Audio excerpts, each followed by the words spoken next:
Welcome, here I've got Samsung Galaxy S4 and I'm gonna show you how to change photo size in the camera app at this device.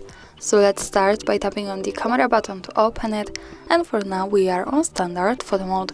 Now let's move to right side and pick this button with the settings icon to get access to more options about the camera we can manage, and here let's tap again to this icon in the right corner now to get access to advanced camera options.